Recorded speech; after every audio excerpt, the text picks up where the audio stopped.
Hey, what's good, fam? It's Kyle Henderson of BamaInsider.com, back with another practice highlight video from Alabama's 11th practice. It's game month, everybody. You got Deontay Brown getting you going. I think when you look at this team overall, you need this defense to really come into the season with a chip on their shoulder, and I think you're starting to see that. Now, Nick Saban said that this team, he doesn't quite know where the chemistry is, and I get that. I mean, they've only had one scrimmage, but I think from talking with the players and kind of understanding the mindset, I think the mantra is improve defensive performance, and I think that has to be something that really hits home with this team in the 2020 season. Please take a minute to hit that thumbs up button. That really helps our channel grow. We're marching towards 50,000 subscribers right here because of you. All right, here's our first look at Moines Kennedy. He's a freshman. How many talented freshman linebackers does Alabama have? I mean, it's pretty incredible when you add up these guys that are probably going to see PT this year.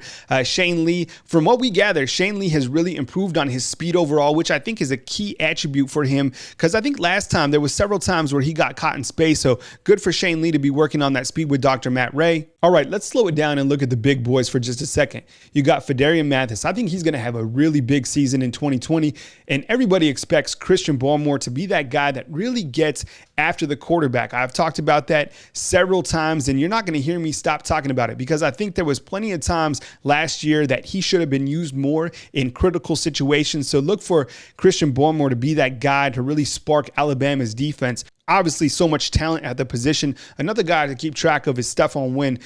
Could get on the field plenty this year as well. So a lot of mixing and matching with that defensive line, which I really like. Here's a look at the Alabama corners working. Patrick Surtain obviously leading the group with Ronald Williams there, number 22. Curious to see how much he gets onto the field this year in his first season with Alabama. But I think overall, when you look at guys who are the best at that position, you got to go with Patrick Surtain. In hearing Nick Saban talk about Patrick Surtain, I think it's clear that he's going to play the corner position. So as long as Alabama can find that star position player out there in the secondary, I think the secondary is starting to find itself. But star position, very important as we push forward, especially to that second scrimmage. As we move into some footage of the quarterbacks, Mac Jones, as we talked about, a lot of people are freaking out about the fact that he was 21 of 36. He threw 3 touchdowns. He hasn't played a spring game. This guy, remember what he did against Michigan late in the season? He was on the money. So let's let him shake off the dust and let's let him get going. I think Mac Jones is going to be just fine leading this Alabama offense. Here he is right here throwing a good pass across the middle of the field. And of course, Bryce Young's looking great, hooking up with some receivers. Can't wait to see Bryce Young, what he can do in that first scrimmage. You got Jalen Waddle. I mean, if you're betting out there, I think the odds were like 100-1 for him to win the Heisman Trophy. And then number 84 is Joshua Laner, Alabama wide receiver, in case you were wondering. All right, you got the big man, Evan Neal, leading the offensive line right there. I think he's going to have a stellar season as we kind of zoom in and look at this offensive unit. Tell me this, fam, out there. Are these guys wearing new helmets? Take a zoom in on that helmet. Pause it right there. And if you can see, if these are some sort of new helmets, I'm trying to figure out that, because it looks like they're some sort of new offensive line helmet, which is really interesting. Here's Tommy Brown right there, number 75. I think he's going to be great when he gets on the field. He's working with the twos right now. Of course, Najee Harris right here working with the running backs. His campaign came out last night. Definitely go check that out on his YouTube channel.